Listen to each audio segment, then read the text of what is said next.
ਕਿਸੇ ਪਿੰਡ ਥਾਂ ਦੇ ਰਹਿਣ ਵਾਲੇ ਵਡੇਰੇ ਬਾਬੇ ਨੂੰ ਪੁੱਛਿਓ ਕਿ ਬਾਬਾ ਜੀ ਮੱਝ ਚੋ ਕੇ ਗਾਂ ਚੋ ਕੇ ਤੇ ਉਹਦੀ ਕੰਡ ਦੇ ਉੱਤੇ ਥਾਪੜਾ ਕਿਉਂ ਦਿੰਦੇ ਹੋ। ਉਹ ਤੁਹਾਨੂੰ ਆਖੇਗਾ ਪੁੱਤਰ ਮੱਝ ਨੂੰ ਗਾਂ ਨੂੰ ਚੋ ਕੇ ਤੇ ਉਹਦੀ ਕੰਡ ਤੇ ਥਾਪੜਾ ਇਸ ਵਾਸਤੇ ਦੇਈਦਾ ਹੈ ਕਿ ਤੇਰਾ ਸ਼ੁਕਰੀਆ, ਤੇਰੀ ਮਿਹਰਬਾਨੀ ਕਿ ਤੂੰ ਸਾਨੂੰ ਦੁੱਧ ਦਿੱਤਾ।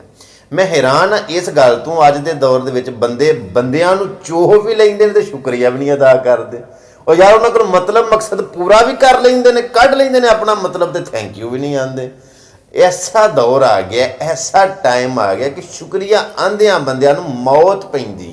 ਇਹ ਕਿਸੇ ਦੀ ਮਿਹਰਬਾਨੀ, ਕਿਸੇ ਦਾ ਥੈਂਕ ਯੂ, ਕਿਸੇ ਦਾ ਸ਼ੁਕਰੀਆ ਅਦਾ ਕਰਦੇ ਹਾਂ ਬੰਦੇ ਇੰਝ ਨਾ ਜਿਵੇਂ ਹਿਚਕਿਚਾਹਟ ਮਹਿਸੂਸ ਕਰਦੇ ਨੇ, ਸ਼ਰਮ ਮਹਿਸੂਸ ਕਰਦੇ ਨੇ ਕਿ ਅਗਲੇ ਨੂੰ ਅਸੀਂ ਆਖੀਏ ਵੀ ਤੇਰੀ ਮਿਹਰਬਾਨੀ। ਖੁਦਾ ਦਿਓ ਬੰਦਿਓ, ਮੈਂ ਬੜਿਆਂ ਮੁਲਕਾਂ ਦਾ ਸਫ਼ਰ ਕੀਤਾ, ਮੈਂ ਉਹਨਾਂ ਲੋਕਾਂ ਤੋਂ ਇਸ ਗੱਲੇ ਮੁਤਾਸਰ ਹਾਂ ਕਿ ਨਿੱਕੀ ਨਿੱਕੀ ਗੱਲ ਦੇ ਉੱਤੇ ਅਗਲੇ ਦਾ ਸ਼ੁਕਰੀਆ ਅਦਾ ਕਰਦੇ ਨੇ, ਮਿਹਰਬਾਨੀ, ਥੈਂਕ ਯੂ ਜੀ, ਸ਼ੁਕਰੀਆ। ਔਰ ਅਗਰ ਕੋਈ ਮਿਸਟੇਕ ਹੋ ਜਾਵੇ ਤੇ ਫੌਰੀ ਸੋਰੀ, ਮਾਜ਼ਰਤ, ਮਤਲਬ ਕਿ ਸਾਡੇ ਕੋਲੋਂ ਗਲਤੀ ਹੋ ਗਈ, ਸੋਰੀ।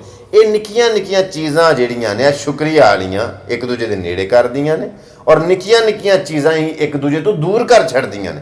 ਸੋ ਇਸ ਵਾਸਤੇ ਆਪਣੇ ਵਿੱਚ ਇਹ ਅੱਛੀ ਆਦਤ ਅਪਣਾਓ। ਇਹ ਕਈ ਬੰਦੇ ਘਰ ਦੇ ਬਾਹਰ ਦੇ ਮਤਲਬ ਪੂਰਾ ਕਰ ਲੈਂਦੇ ਨੇ, ਮਕਸਦ ਆਪਣਾ ਹੱਲ ਕਰ ਲੈਂਦੇ ਨੇ, ਉਹ ਚੋ ਲੈਂਦੇ ਅਗਲੇ ਨੂੰ ਤੇ ਅਗਲੇ ਦਾ ਸ਼ੁਕਰੀਆ ਵੀ ਨਹੀਂ ਅਦਾ ਕਰਦੇ। ਮਾੜੀ ਗੱਲ है।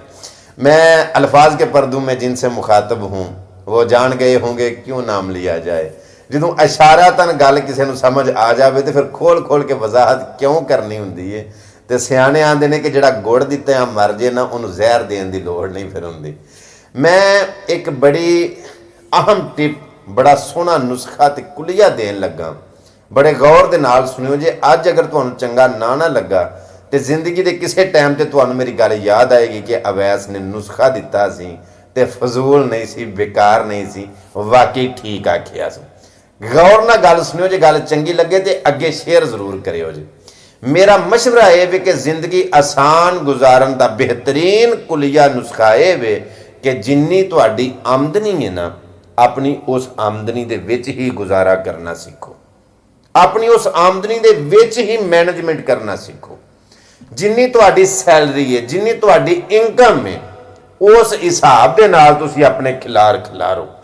ਪੰਜਾਬੀ ਦੇ ਵਿੱਚ ਇੱਕ ਮੁਹਾਵਰਾ ਬੋਲਿਆ ਜਾਂਦਾ ਕਿ ਜਿੱਡੀ ਕੁੱਤੀ ਹੋਵੇ ਨਾ, ਓਡਾ ਹੱਡ ਚੁੱਕਦੀ ਸੋਹਣੀ ਲੱਗਦੀ। ਜੇ ਮਾਜ਼ਰਤ ਨਾਲ ਗੱਲ ਕੌੜੀ ਲੱਗੀ ਹੈ ਤੇ ਮੈਨੂੰ ਜ਼ਰਾ ਉਰਦੂ ਦੇ ਮੁਹਾਵਰੇ ਦੇ ਵਿੱਚ ਇਹਨੂੰ ਜ਼ਰਾ ਕਨਵਰਟ ਕਰ ਦੇਣਾ ਕਿ ਚਾਦਰ ਦੇਖ ਕਰ ਪਾਉਂ ਫੈਲਾਏ, ਕਿ ਜਿੰਨੀ ਤੁਹਾਡੀ ਜੇਬ ਇਜਾਜ਼ਤ ਦਿੰਦੀ ਹੈ ਆਪਣਾ ਬਜਟ ਵੇਖੋ, ਆਪਣੀ ਔਕਾਤ ਵੇਖੋ, ਆਪਣੀ ਕਪੈਸਿਟੀ ਵੇਖੋ ਕਿ ਮੇਰੀ ਪਸਲੀ ਸੱਟ ਖਾਂਦੀ, ਓਡੇ ਓਡੇ ਕਦਮ ਚੁੱਕੋ, ਉਸ ਤਰ੍ਹਾਂ ਦੇ ਮਨਸੂਬੇ ਬਣਾਓ। ਅੱਜ ਦੇ ਅਕਸਰ ਨੌਜਵਾਨ ਡਿਪਰੈਸ਼ਨ ਦਾ ਸ਼ਿਕਾਰ ਕਿਉਂ ਨੇ? ਕਿਉਂਕਿ ਉਹਨਾਂ ਆਪਣੇ ਜ਼ਿਹਨ ਦੇ ਵਿੱਚ ਪਲਾਨ ਬੜੇ ਵੱਡੇ ਬਣਾ ਲਏ ਨੇ, ਲੇਕਿਨ ਕੱਖ ਚੁੱਕਣ ਨੂੰ ਵੀ ਤਿਆਰ ਨਹੀਂ, ਹੱਥ ਹਿਲਾਉਣ ਨੂੰ ਤਿਆਰ ਨਹੀਂ, ਲੇਕਿਨ ਸ਼ੇਖ ਚਿਲੀ ਵਾਲੇ ਖਾਬ ਬੜੇ ਸੋਚ ਰਹੇ ਨੇ ਕਿ ਮੈਂ ਵੀ ਕਰ ਲਾਂ, ਮੈਂ ਇਹ ਵੀ ਕਰ ਲਾਂ, ਮੈਂ ਵੀ ਕਰ ਲਾਂ। ਮੈਂ ਨਾ ਹੋਵੇ ਹੌਸਲਾ, ਚੁੱਕ ਪਹਾੜ ਲਈਏ, ਬਿਨਾਂ ਹੌਸਲੇ ਚੁੱਕਣਾ ਖੰਭ ਔਖਾ।